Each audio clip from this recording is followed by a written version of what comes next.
कि 20 साल हो गए हैं, अभी भी बिहार में पलायन एक बहुत बड़ी समस्या बनी हुई है और गुणवत्तापूर्ण शिक्षा जो है वो मिल नहीं पा रही है। आपका क्या नाम हुआ? अरुण कुमार। आप हिंदू नहीं है क्या सर? हिंदू हैं। हैं? हिंदू हैं। तो हिंदू खतरे में हो जाएगा तेजस्वी प्रसाद। से छात्रों का एक बड़ा वर्ग जो है जो नीतीश कुमार के खिलाफ है, हो सकता है कि संभवतः इस बार उनको चुनाव में इसकी कीमत चुकानी पड़े। इस बार डमाडोल है, नीतीश जी का खटिया खड़ा है। इतना आसान तो नहीं होगा, जैसे कई बार से देखा गया है कि हाँ, लेकिन बीजेपी के पास एकमात्र कोई ऐसा फेस नहीं है जिसको आगे करके वो यहाँ पे चुनाव लड़ सके। तेजस्वी यादव की लोकप्रियता पहले की तुलना में काफ़ी ज़्यादा बढ़ी है, लेकिन ये इस बात का कतई संकेत नहीं है कि चोला पहनने से कुछ नहीं होता है। तो भारतीय जनता पार्टी चोला पहनी हुई है, तो वो अभी हम कैसे बता सकते हैं, उस समय बताए। आप ही कह रहे हैं कि नीतीश कुमार के बगैर सरकार बन नहीं सकता है। जी बिल्कुल, दोनों बातें एक साथ सही हो सकती है। एक साथ इसलिए सही हो सकती है कि प्रशांत किशोर को अपने शब्दों, अपने लहजों पर थोड़ा नियंत्रण रखना चाहिए, क्योंकि बिहार और उत्तर प्रदेश और खास करके उत्तर भारत की जो राजनीति जो है वो भावनात्मक रूप से काफ़ी ज़्यादा।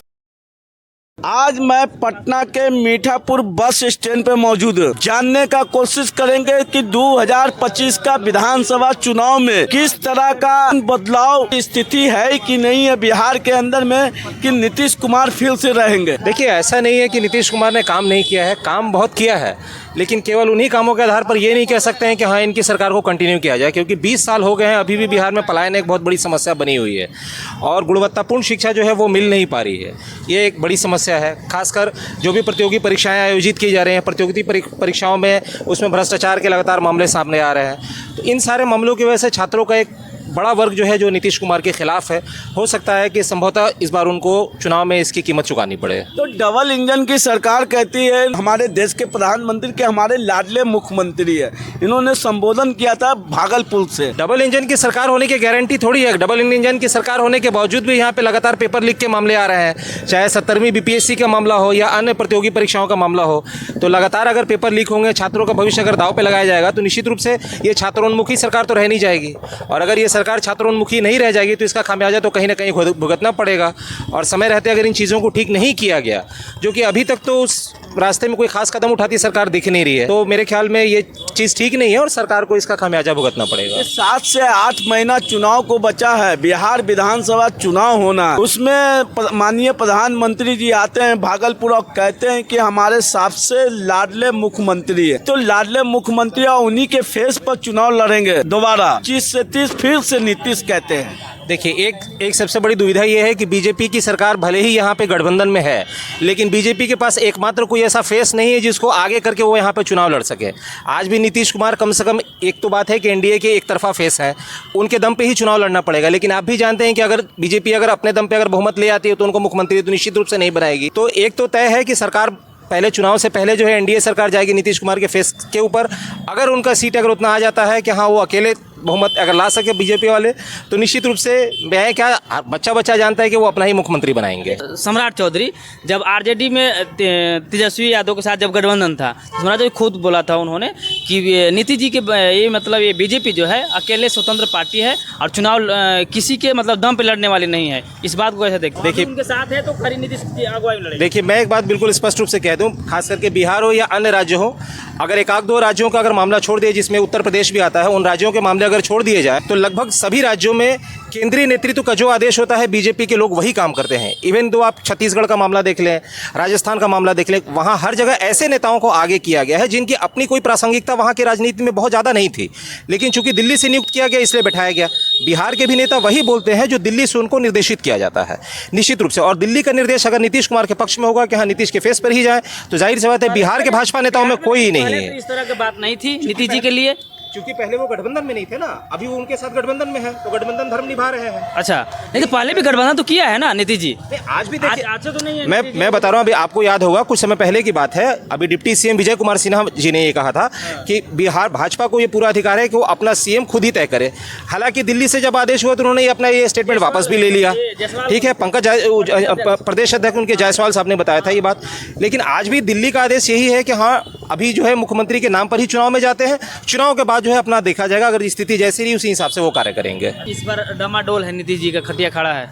इतना आसान तो नहीं होगा। जैसे कई बार से देखा गया है कि हाँ एनडीए केवल डबल इंजन की सरकार होने के दम पे वो जीत जाती है, तो इस बार स्थिति उतनी बेहतर नहीं है, क्योंकि निश्चित रूप से कहीं ना कहीं तेजस्वी का वोट बैंक तो बढ़ा है, युवाओं में उनकी अपील बढ़ी है, तो इतना आसान नहीं होने जा रहा। हाँ ये भी है कि मतलब क्लियर कट मेजोरिटी भी आरजेडी को मिलती हुई अभी तक के वर्तमान स्थिति के अनुसार तो नहीं दिख रही है। सी बॉर्डर का जिस तरह से सर्वे आया है, कहीं ना कहीं एक लोगों में बना है, पॉजिटिव माइंड बना है कि भाई 43% उसको मिल गया तेजस्वी यादव को। 43% तेजस्वी यादव को मिलने का सी वोटर का क्या सैंपल रेशियो है, क्या है, वो मुझे नहीं पता है कि हाँ कितने लोगों पे उन्होंने ये आंकड़ा जारी किया हुआ है। लेकिन एक बात मैं निश्चित रूप से कह सकता हूँ, अभी कोई भी बिहार में इवन एनडीए की कोई भी गठबंधन पार्टी हो, चाहे वो बीजेपी हो, चाहे वो जेडीयू हो, चाहे आरजेडी हो, वो स्पष्ट बहुमत प्राप्त करने की स्थिति में नहीं दिख रही है। हाँ ये बात है कि तेजस्वी यादव की लोकप्रियता पहले की तुलना में काफ़ी ज़्यादा बढ़ी है, लेकिन ये इस बात का कतई संकेत नहीं है कि तेजस्वी यादव अकेले दम पर सरकार बनाने जा रहे हैं, क्योंकि उनके गठबंधन में भी कांग्रेस के साथ उनकी स्थिति बहुत अच्छी नहीं चल रही है, गठबंधन वहाँ भी बिल्कुल पूरी तरीके से ठीक नहीं चल रहा है।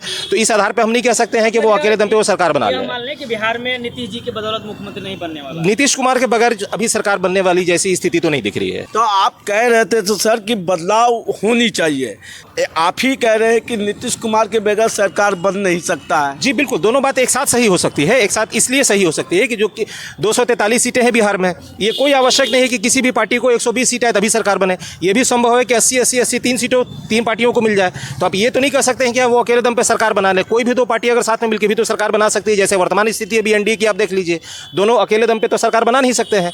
अगर नीतीश कुमार अगर हट जाए तो कल उनकी सरकार गिर जाए। तो आज भी उनकी कम हुई है। हाँ ये बात है कि पिछले बार के तुलनात्मक रूप से जो नीतीश कुमार को पिछले बार जो सीटों का जो नुकसान हुआ था, वो नुकसान हो सकता है कि इस बार ज़्यादा बढ़कर हो जाए, और हो सकता है इसका फायदा बीजेपी या फिर आरजेडी को मिले। और भी कई क्षेत्रीय पार्टियां जो सामने उभर कर सामने आ रहे हैं, जैसे प्रशांत किशोर की पार्टी, उसका भी एक बड़ा इंपैक्ट हो सकता है। वो तो आगे चुनाव में देखा जा सकता है, क्योंकि युवाओं का एक बड़ा तबका जो है उनके साथ जाता हुआ तो दिख रहा है। एक और आजाद समाज पार्टी के चंद्रशेखर रावण, हाँ चंद्रशेखर रावण भी बिहार में बहुत काफ़ी लगातार वो काम करते रह रहे हैं। उनके पार्टी के भी लोग काफ़ी काम कर रहे हैं, लेकिन अभी उनका उतना ज़्यादा रिलेवेंस बिहार में अभी तक तो नहीं देखने में आया है जिस प्रकार का प्रशांत किशोर का जो है उत्थान देखने को मिला है। खासकर छात्र आंदोलन के दौरान काफ़ी ज़्यादा लोग उनसे जुड़े हैं, तो उनकी बहुत सारी पॉजिटिव चीज़ें अभी दिख रही है। ये पहले दिन की घटना थी जब छात्रों ने के एक वर्ग ने बताया कि वो कंबल लेके चले गए थे, या फिर और सारी कई घटनाएं हुई थी। उसके बाद जब उन्होंने अनशन वहाँ जारी किया, अनशन पे खुद बैठे। ये बहुत आसान है कि हाँ छात्रों को आगे करके राजनीति कर देना। मैं किसी भी पार्टी की तरफ से नहीं बोल रहा हूँ, लेकिन मेरी जहाँ तक समझ है, एक छात्र के रूप में देख रहा हूँ कि कोई भी नेता जो है किसी मुद्दे पर स्वयं भूख आंदोलन करे, ये बहुत बड़ी बात होती है। ये गांधीयन एरा में देखा जाता था कि हाँ गांधी जी स्वयं किसी के मुद्दे को लेकर चंपारण हो चाहे कहीं भी भूख हड़ताल करते थे। वर्तमान में आप में से किसी को भी अगर कोई याद हो कि हाँ किसी नेता ने आकर किसी के लिए भूख आंदोलन किया हो, तो किसी ने नहीं किया। लेकिन प्रशांत किशोर ने जितना ही क्षमता थी उतना किया, तो कम से कम वो आगे की राजनीति में क्या करेंगे क्या नहीं करेंगे वो अलग सी बात है, लेकिन वर्तमान में कम से कम संघर्ष करते हुए तो दिख रहे हैं। नहीं, प्रशांत किशोर जी ने जिस तरह से बीपीएससी के छात्रों ने वो सत्याग्रह पे बैठे हुए थे पटना के गलदनी बाग में, उस सत्याग्रह को कहीं ना कहीं टुकड़ों टुकड़ों में बांट दिए थे। नहीं, मैं इस बात से पूरी तरीके से वाकिफ़ नहीं हूँ। मैं बस एक बात कहना चाहता हूँ, हाँ कुछ ऐसी घटनाएं हुई थी। मैं निश्चित रूप से कहूँगा कि प्रशांत किशोर को अपने शब्दों अपने लहजों पर थोड़ा नियंत्रण रखना चाहिए, क्योंकि बिहार और उत्तर प्रदेश और खास करके उत्तर भारत की जो राजनीति जो है वो भावनात्मक रूप से काफ़ी ज़्यादा सशक्त होती है। लोग भावनाओं का सम्मान करते हैं। अगर उनकी भावनाओं को अगर ठेस पहुँचता है तो निश्चित रूप से खास करके छात्रों का, तो उनका वो जो बयान जो था कि हमने कंबल दिया है और हमने ये किया है, ये सही नहीं था। मैं आज भी उस चीज़ को सही नहीं मानता। लेकिन उसके बाद प्रशांत किशोर ने जिस तरीके से साथ दिया छात्रों का, उनके मुद्दों को राष्ट्रीय अंतर्राष्ट्रीय स्तर पर पहुँचाया, एक नई पहचान मिली, और अभी भी उनके जो लीगल एडवाइजर्स जो हैं वो कोर्ट में लड़ रहे हैं उसके लिए, ये अपने आप में एक बड़ी बात है और ये एक सकारात्मक पक्ष है। मैं इसको एक पॉजिटिव वे में देखता हूँ। राहुल गांधी पटना आते हैं और सीधा श्री कृष्ण मेमोरियल हॉल से बापू सभागार से निकलकर वह सत्याग्रह स्थल पर पहुंचते हैं बीपीएससी स्टूडेंट के बीच में। जी, तो ये अच्छी बात पर आज तक नीतीश कुमार 5 किलोमीटर के करीब में रहते पर उन छात्रों के बीच नहीं पहुंच पाते हैं। न देश के प्रधानमंत्री आते वो पहुंच पाते हैं, न जेपी नड्डा आते वो पहुंच पाते हैं। देखिए, तभी मैंने बिल्कुल स्टार्टिंग में ही ये बात कही कि नीतीश कुमार निश्चित रूप से ऐसा नहीं कि शिक्षा के क्षेत्र में उन्होंने काफ़ी ज़्यादा काम किया हुआ है, बट वर्तमान में कुछ ऐसे प्रासंगिक मुद्दे हैं जिस पे नीतीश कुमार जी को वाकई ध्यान दिया जाना चाहिए था। छात्रों के मामले को जितनी भावुकता से इसको निर्देशित किया जाना चाहिए था वो नहीं किया उन्होंने, और इसके लिए मैं खास तौर से कहूँगा कि उनके जो भी आला अधिकारी हैं शायद वो इन बातों को पूरी तरीके से उनके सामने नहीं रख पाए। ये एक गंभीर चूक का मामला है। देखिए, और तो और छात्रों पर जब अपनी मुख्य मांगों को लेकर सड़क पर आते थे तो उनकी पुलिस जो है लाठियां बरसाने का काम करती थी। बिल्कुल ये बिल्कुल निर्दयतापूर्वक ये कार्य किया गया है। ऐसा बिल्कुल नहीं किया जाना चाहिए, क्योंकि एक लोकतांत्रिक देश में आंदोलन करने का अधिकार हर एक जनता को होता है। जिसको भी लगता है कि हाँ उनके लोकतांत्रिक मूल्यों का हनन हो रहा है, उनको अधिकार है कि अपनी मांग रखने का। पहले छात्रों ने पत्र के माध्यम से संवाद करने का प्रयास किया। बीपीएससी और आयोग, इवन सरकार ने भी कोई उस पर संज्ञान नहीं लिया। सरकार ने संतोषपूर्वक उस पर कोई कार्रवाई नहीं की। तब छात्रों ने वहाँ पर आंदोलन करने का कार्य किया। लेकिन उस आंदोलन का जवाब ये लाठीचार्ज और वाटर कैनन नहीं हो सकता है, क्योंकि किसी भी लोकतांत्रिक देश में, किसी भी देश में इस तरह की घटनाएं वो अच्छी नहीं है। क्योंकि आप आज अगर इनको दबाएं, कल विपक्ष में जो विपक्ष में सब पार्टियां बैठी है, कल वो चले जाएं, कल वही यही चीज़ को दोहराएंगे। तो ये परंपरा जो परंपरा जो शुरू की जा रही है छात्रों के विरुद्ध, ये अच्छा नहीं है। क्योंकि बिहार ऐसा राज्य रहा है जहाँ से छात्र आंदोलन राष्ट्र को पूरे समर्पित हुए। भाई बिहार आंदोलन, जेपी आंदोलन यही बिहार से ही शुरू हुआ था, और आप छात्रों को ऐसे डरा रहे हो, ऐसे धमका रहे हो, ये चीज़ें सही नहीं है। बिहार में परिवर्तन होना चाहिए 2025 के विधानसभा चुनाव में। परिवर्तन संसार के नियम है। तो किसको देखना चाहते हैं? देखिए, बिहार में कई चेहरे हैं मुख्यमंत्री का। एक नीतीश कुमार, दूसरा तेजस्वी प्रसाद यादव, तीसरा चिराग पासवान, चौथा जन स्वराज के प्रशांत किशोर। ये चारों चेहरा में से वो किसको आप देखना चाहते हैं मुख्यमंत्री बिहार का अगला? तेजस्वी प्रसाद यादव को। हैं?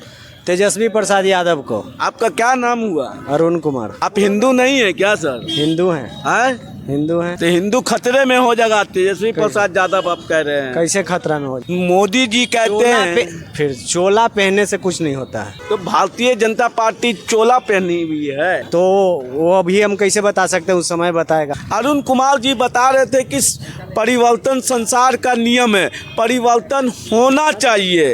यह वीडियो अच्छा लगे तो ज़्यादा से ज़्यादा शेयर करें, लाइक करें। जय भीम, जय मीम, इनकलाब जिंदाबाद।